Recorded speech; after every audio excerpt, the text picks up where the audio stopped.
சொல்லப்பட்டிருக்கிறது. அந்த வசனத்தை வாசிங்கள். 1 கொரிந்தியர் 3:11 முதல் 15. போடப்பட்டிருக்கிற அஸ்திபாரமாய் இயேசு கிறிஸ்து அல்லாமல் வேறு அஸ்திபாரத்தை போட ஒருவனாலும் கூடாது.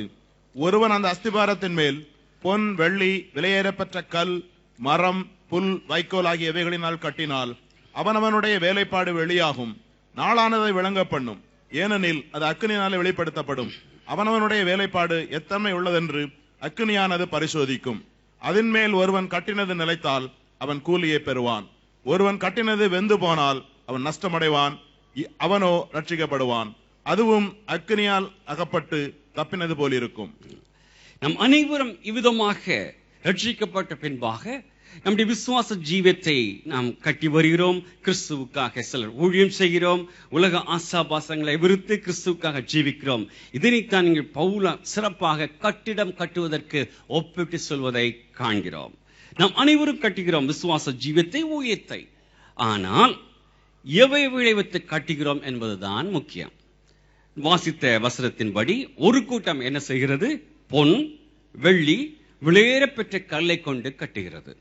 அடுத்த கூட்டம் மரம், புல், வைக்கோலை கொண்டு கட்டுகிறது. நன்கு கவனிக்கவும். இந்த இரு கூட்டத்தாரும் ரட்சிக்கப்பட்டவர்கள், விசுவாசிகள், பரிசுத்தவான்கள், கிறிஸ்துவ ரத்தத்தால் கழுவப்பட்டவர்கள், பரலோகத்தில் வந்தடைந்து ஆகிவிட்டது. ஆனாலும் அவருடைய கிரியைகள் இங்கு சோதிக்கப்பட இருக்கிறது. ரட்சிப்படைய, பரலோகம் சென்றடைய கிரியைகள் வேண்டுமா? கிரியைகள் வேண்டுமா? பரலோகம் சென்றடைய கிரியை வேண்டுமா?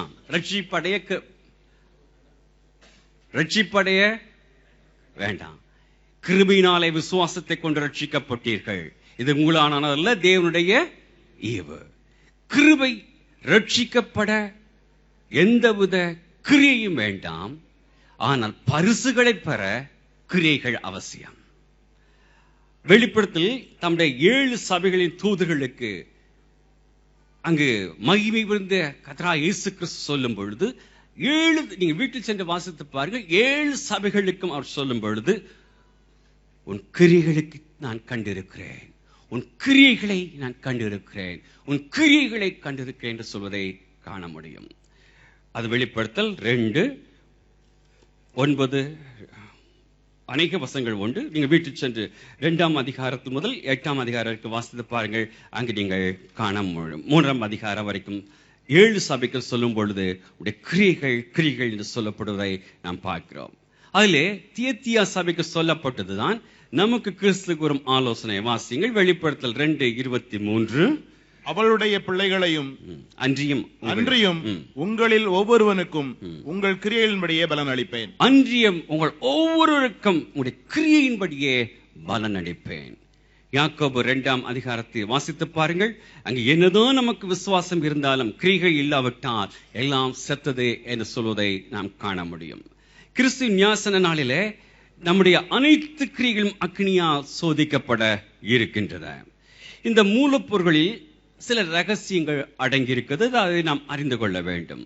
பொன், வெள்ளி, விலையேறப்பெற்ற கல், இவைகளை எந்த ஒரு மனிதனாலும் உருவாக்க முடியாது, விளையச் செய்ய முடியாது.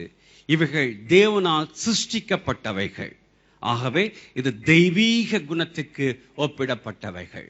தேவனோடு நெருங்கி ஜீவிக்கும் பொழுது மட்டுமே பெற்றுக்கொள்ள வேண்டிய காரியங்கள் இவைகள். அடுத்த 3 மூலப்பொருட்கள் மரம், புல், வைக்கோல். இவைகள் மனிதனால் இந்த பூவுலகத்திலே விளையச் செய்ய முடியும். இவைகள் மண்ணுக்குரிய குணத்தை உடையவைகள். மண்ணான மனிதனுடைய இயற்கையாக காணப்படும் குணத்தை உடைய காரியங்கள்.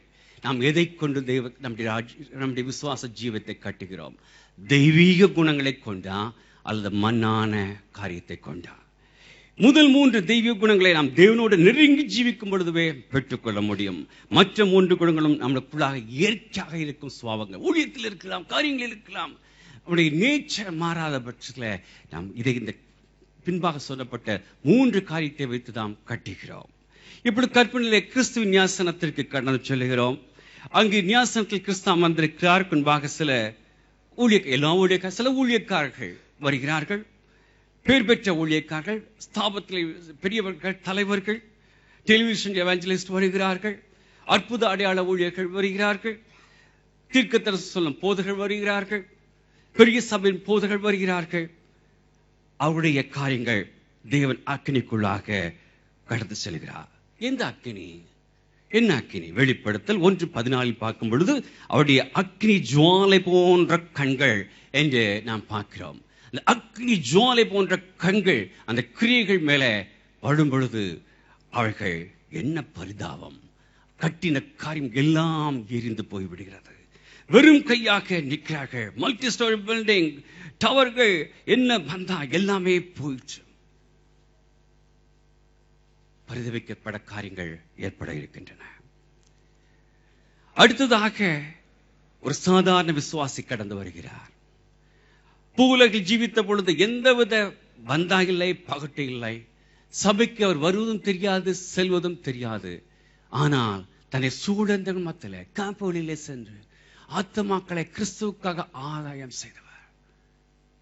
சபையில் அவரை பற்றி தெரியாது, யாருக்கும் தெரியாது. ஆனால் அங்கும் அவருடைய கிரியை தேவனுடைய கண்களில் வரும் அக்கினி பட்சிக்கிறது. என்ன ஆச்சரியம்! அவர் செய்த காரியங்கள் பொன்னாக விளங்குகிறது. பரிசுகளை பெறுகிறார். ஒரு கூட்டம் பெரிய காரியங்கள் செய்தார்கள். பூமியில மகிமையாக பேர் புகழ் எல்லாம் இருந்தது. எரிக்கப்பட்டாகிவிட்டது, சாம்பலாகி போய்விட்டது. வெறும் கையாக நின்று கொண்டிருக்கிறார்கள். ஒரு வயதான தாயார் கடந்து வருகிறார்கள். இவர்கள் எந்த உதவியும் செய்யவில்லை, யாருக்கும் தெரியாது. ஆனால் தேவன் தனக்கு கிருபையாக கொடுத்த பிள்ளைகளை கர்த்தருக்கு பயத்திலும் ஞானத்திலும் வளர்த்து ஆளாக்கி நல்ல விசுவாசிகளாக மாற்றிய தாய் தேவன் அவருடைய கிரியைகளை பரிசோதிக்கிறார். என்ன ஆச்சரியம்! பரிசுகளை பெறுகிறார்கள். என்னென்ன பரிசுகள் கிடைக்க இருக்கின்றன நாம் அறியோம். ஆனால் சில பரிசுகளை வேதம் குறிப்பிடுவது, அதை நாம் தியானிக்க இருக்கிறோம். முதலாவதாக ஜீவ கிரீடத்தை நாம் பெற இருக்கிறோம். யாக்கோபு 1:12 பார்க்கும் பொழுது கிறிஸ்துவின் அன்பு கூறுகளுக்கு 1 யோவான் 5:3 படி அவருடைய கற்பனைகளை கைக்கொள்வது அவர் அன்பு கூறுவதாம் என்ற வசனத்தின்படி அவரை அன்பு கூர்ந்து அவருடைய கற்பனைகளை கைக்கொள்களுக்கு ஜீவ கிரீடம், அதுவும் மரணபரிந்தம் உண்மையாக இருக்கும் பொழுது அங்கு அவர் ஜீவ கிரீடத்தை கொடுக்க இருக்கிறார். அவரில் அன்பு கூர்ந்து முடிவு வரைந்தும் அந்த அன்பில் நிலைத்திருப்பவர்களுக்கு ஜீவ கிரீடத்தை கொடுக்கிறார். இரண்டாவதாக அழிவில்லாத கிரீடம். 1 கொரிந்தியர் 9:24-27 இதை பார்க்கலாம். இச்சை அடக்கத்துடன் தாங்கள் எதற்காக முன்குறிக்கப்பட்டார்களோ, தாங்கள் எதற்காக தாயின் கற்பத்தில் உருவாக தேவன் தேர்ந்தெடுத்த பேர் சொல்லி அழைத்திருக்கிறார்களோ, அந்த அழைப்பை உணர்ந்து தங்களுக்கு நியமிக்கப்பட்டிருக்க ஓட்டத்தை பொறுமையோடு ஓடி முடிக்கிறவர்களுக்கு இந்த அழிவில்லாத ஜீவ கிரீடத்தை தேவன் கொடுக்க இருக்கிறார். மூன்றாவதாக மகிழ்ச்சியின் கிரீடத்தை கொடுக்கிறாராம். 1 தெசலோனிக்கேயர் 2:19-20 படி இது ஆத்தும ஆதாயம் செய்கிறீர்கள் பெற இருக்கும் கிரீடமாகும். மேடையில ஏறி நல்ல ஆறுதல் நடத்தி மயக்க பிடித்து பிரசங்கித்தா தான், இல்லாத ஊழியத்தில் ஒரு பொறுப்பை கொடுத்தா தான் அது ஊழியம் என்று நினைத்து விடாதீர்கள். உங்களுக்கு மைக் வேணுமா, கிரீடம் வேணுமா? கிரீடம் வேணும்னா ஓடி ஓடுங்க. ஆத்துமாக்களை ஆதாயப்படுத்துவோம், அங்கு கிரீடத்தை பெற்றுக் கொள்வோம். ஹல்லேலூயா! மகிழ்ச்சியின் கிரீடம் அப்படிப்பட்ட பிள்ளைகளுக்கு தேவன் கொடுக்க இருக்கிறார். தன்னை சுற்றியுள்ள எளிமையாக கிறிஸ்துவின் அன்பை பகிர்ந்து ஆத்துமாக்களை ஆதாயம் செய்யலாமே. சாட்சி உள்ள ஜீவித்தது மூலமாக சூழ உள்ளவர்களை தங்களுடைய அன்பான பேச்சு, தங்களுடைய அருமையான கிரியைகள், தேவன் கொடுத்திருக்க ஆசீர்வாதத்தை அவளுக்கும் பகிர்ந்து கொண்டு அவர்களையும் கிறிஸ்துவனுடைய வழியெடுத்து அவர்களையும் தூக்கி விட்டு இப்படிப்பட்ட ஒரு சாட்சியுடன் ஜீவித்த ஆத்துமாக்களை ஆதாயப்படுத்தலாமே.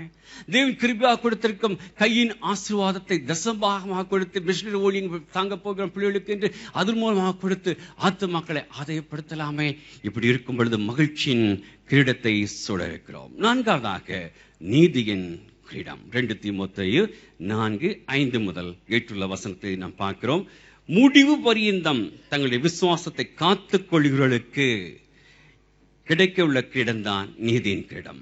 விசுவாச ஓட்டத்தை ஓடி வெற்றிகரமாக முடிக்கும் ஒவ்வொருவருக்கும் அனைவருக்கும் இந்த கிரீடம் தேவன் அங்கே கொடுக்கிறார், இந்த நீதியின் கிரீடத்தை. ஐந்தாவதாக மகிமை உள்ள வாடாத கிரீடம். 1 பேதுரு 5:2-4. இது உத்தமமும் உண்மையும் உள்ள நம்முடைய ஊழியக்கார